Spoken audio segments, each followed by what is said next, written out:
Hello friends, welcome to Rai Malhotra IAS Academy. My name is Harmaninder Singh and today we are going to discuss science and tech current affairs. तो recently जो topics important थे news में थे वो आज हम one by one discuss करेंगे. तो let's start from our first topic, that is Geminid meteor showers. So the first question is what is a meteor? तो meteor क्या होता है? When a comet orbits around a sun, so it eject the particles like icy particles and other substances from it, and when those particles enter the atmosphere of the earth, they burn, and if they reach the surface of the earth, they are known as meteorite. तो आज हम इसी के बारे में बात करेंगे. But the most important thing about these Geminid meteor showers is that they do not originate from a comet but from an asteroid, and the name of that particular asteroid is Phaethon asteroid. So this asteroid was discovered in 1983, and in the Greek mythology the Phaethon is the son of sun god Helios. Okay, and the Geminids meteor showers are to be the strongest between December 4 and December 20. So astronomers have discovered that these meteor showers will occur between the date of December 4 and December 20, and after this meteor shower they are completed, and then Ursid meteor showers are to occur between the December 17 and December 26. तो पहले Geminid meteor shower होगा, उसके बाद Ursid meteor shower जो है वो इसके बाद होगा. So after that अगर हम बात करें meteor showers की, the meteors are pieces जो हमने पहले भी बात करी है of rocks and ice that are ejected from comets as they orbit around the sun. तो जब वो sun के राउंड ऑर्बिट करेंगे, ऑर्बिट में होते हैं, तब वो icy particles और rocks को eject करते हैं वहाँ से, and when a meteor reaches the earth it is called meteorite. तो ये common concept है जो आपको पहले भी पता होगा.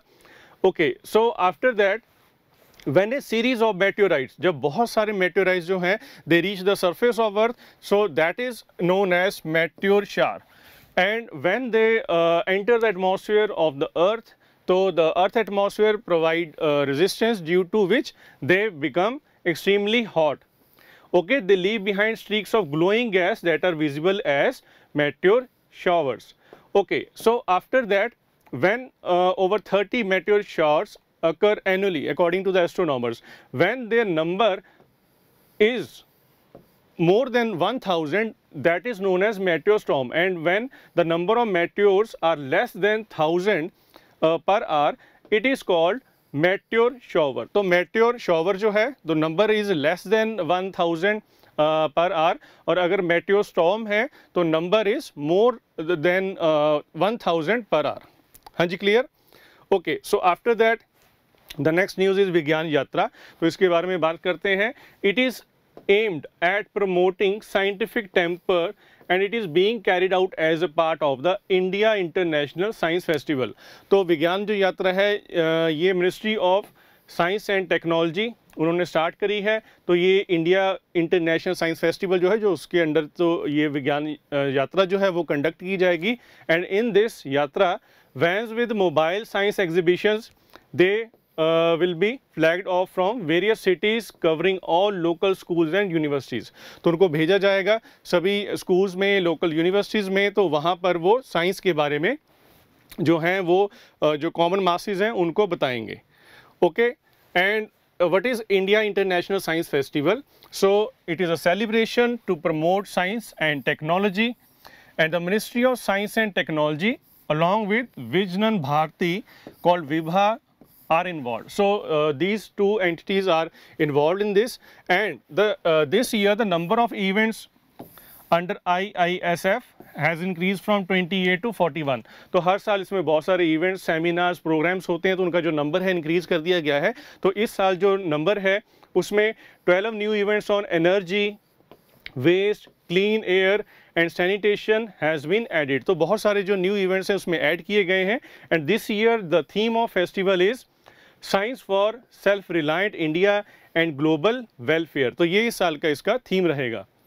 Okay, so next is objectives of the India International Science Festival. तो इसमें क्या है? To motivate young scientist to find solutions to present day challenges and to engage public with science. Okay, so जो कॉमन मासेस हैं उनको उसमें involve करना, ये भी एक इम्पॉर्टेंट इसमें स्टेप है। And to show how science, technology, engineering and mathematics can play a role to improve the lives of the people. तो ये इसके जो हैं कुछ ऑब्जेक्टिव्स हैं। नेक्स्ट जो इस बार न्यूज़ थी वो थी enigma. So what is enigma? Let's see. So the divers discovered an Enigma encryption machine used by Nazis in Baltic Sea. So where is Baltic Sea? तो it is considered as an arm of the Atlantic Ocean. तो जो Poland, Germany के north east में और ऊपर जो countries हैं like Sweden है, फिनलैंड है, उनके बीच में ये बाल्टिक सी है। तो वहाँ पर ये इंक्रिप्शन मशीन जो है वो डाइवर्स को मिली है। सो what is it? Enigma is an encryption device that was used by German Nazis. तो उन्होंने जो मैसेजेस हैं उनको इनकोड करने के लिए इसको यूज़ किया था in the Second World War. तो ये कब इसको डेवलप किया गया था? In the end of the First World War. ठीक है, so it was recently discovered by divers in Baltic Sea. और दूसरा इसमें आप यहाँ पर पिक में भी देख सकते हैं कि यहाँ पर जो मैसेजेस इनकोड होते थे तो उसमें ये सिस्टम था कि हर बार जो की यूज़ की जाती थी उससे कुछ अलग जो है वो अल्फ़ाबेट जो है वो टाइप होता था। तो इसमें बहुत ही जो इनक्रिप्टेड मैसेजेस जो थे इनकोड किए जाते थे। Okay, so after that the machine was invented by Arthur Scherbius near the end of the First World War, and the machine made it very hard for the Allied forces to intercept and decode the German messages. And when the Second World War came to an end, so उस time पे Germans destroyed these machines themselves so that the Allied powers couldn't access them. तो उनको ये ना मिले तो उन्होंने इसको destroy कर दिया। ठीक है, ओके, सो नेक्स्ट हमारे पास जो न्यूज़ है दैट इज़ Planet 9। तो what is Planet 9? It is a hypothetical planet that is said to be 10 times the size of the Earth and orbits far beyond Neptune in a highly eccentric orbit around the Sun. We all know that we have 8 planets in our solar system, and last one is Neptune, and beyond that there is a Kuiper belt. So Kuiper belt में क्या है? There are icy particles, there is a huge belt, a donut shaped belt है वहाँ पर। तो beyond the orbit of the Neptune, तो वहाँ पर ये जो प्लैनेट 9 है ये एक हाइपोथेटिकल प्लैनेट वहाँ पर माना जाता है। And it was proposed in 2012 to explain perturbations in the orbits of the dwarf planets beyond Neptune's orbit, which are called Kuiper's belt objects. तो उनके ऑर्बिट में डिस्टर्बेंस जो थी वो क्रिएट की जा रही थी इस हाइपोथेटिकल प्लैनेट की वजह से, तो उसको फिर कंसीडर किया गया था planet 9। Okay, and another exoplanet which is 336 light years from the Earth was found to have planet 9 like characteristics, और इसको जो नाम दिया गया है that is HD 106906b. Okay, so it is an exoplanet other than the planet 9. So this exoplanet is 11 times the mass of the Jupiter. It is unusually far from its pair of host stars just like planet 9. Okay, so ये planet 9 की बात हो रही है, और planet 9 has appeared in the images taken by the Hubble Space Telescope in 2004. तो उस time पे जो images थी तो लेकिन काफ़ी लेटर ऑन इसको नोट किया गया कि इसमें ये जो कोई ऑब्जेक्ट है वहाँ पर इमेज में था, पहले से ही था, और उसको फिर बाद में उसको नाम दिया गया planet 9.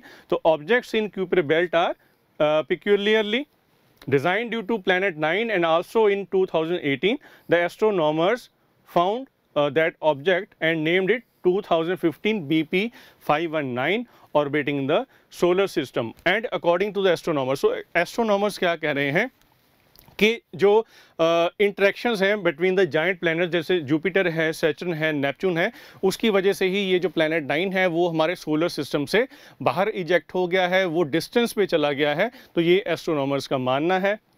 Okay, and after that जो लास्ट हमारे पास टॉपिक है that is data sonification. So what is data sonification? It is a use of sound to represent data. तो यहाँ पर क्या होता है कि जो इमेजेस हैं या जो भी डिजिटल डाटा जो है नासा जैसे जो ऑर्गेनाइजेशंस हैं, एजेंसीज हैं, उनके पास पहुंचता है तो उनको कन्वर्ट करते हैं साउंड में, तो उनको उस प्रोसेस को हम कहते हैं डाटा सोनिफिकेशन. तो इसको समझते हैं. So it is a use of sound to represent data. It is the auditory version of data visualizations. Okay, so the project helps the user to hear several astronomical phenomena like birth of a star, black hole, birth of a cloud और dust. तो उसको sound की form में digital data को convert कर दिया जाता है. So the space telescopes और NASA's collect huge digital data and it is a representation of light and radiation of different wavelengths in the space. Okay, तो यहाँ पर एक चंद्र प्रोजेक्ट है नासा में and it translated these digital data into sound. So वो जो sound है, so that is known as data sonification. Okay. And the Chandra project has so far released sounds of Galactic Center, Pillars of Creation and Cassiopeia. तो ये तीनों चीज़ें क्या हैं वो देखते हैं. So the Galactic Center is the rotational center. तो ये है rotational centre of the Milky Way galaxy. जो मिल्की वे गैलेक्सी उसका जो बिल्कुल सेंट्रल पॉइंट है, रोटेशनल पॉइंट है, उसको हम क्या कहते हैं, galactic centre. And it consist of neutron stars हैं, वहाँ पर ड्वार्फ स्टार्स हैं, क्लाउड्स ऑफ डस्ट हैं, गैस हैं and super massive black hole called Sagittarius A. तो उनकी जो जितना भी डिजिटल डाटा है तो उसको कन्वर्ट किया गया है किसमें, साउंड में. ठीक है, तो galactic centre weighs 4 million times as that of the sun. तो नेक्स्ट हमारे पास है पिलर्स ऑफ क्रिएशन. ये क्या है, ये कॉन्स्टिलेशन है स्टार्स की and is also known as Messier 16. ये उसका सेकंड नेम है. And third one is Cassiopeia, जिसके बारे में डाटा सोनिफिकेशन से हमें इंफॉर्मेशन मिली है. That is it is a constellation that is located around 11,000 light years away from the earth. So ये रेमिनेंट है मैसिव स्टार का. Okay, the massive star was destroyed by supernova explosion around 325 years ago. तो उस जो supernova explosion का जो remnant है वो एक ये कैसियोपिया है, ये एक massive star है. Okay, so this was about the data sonification. तो friends, this is all for now. So these were the recent topics. So in next video we will discuss some other topics. So till then, thank you.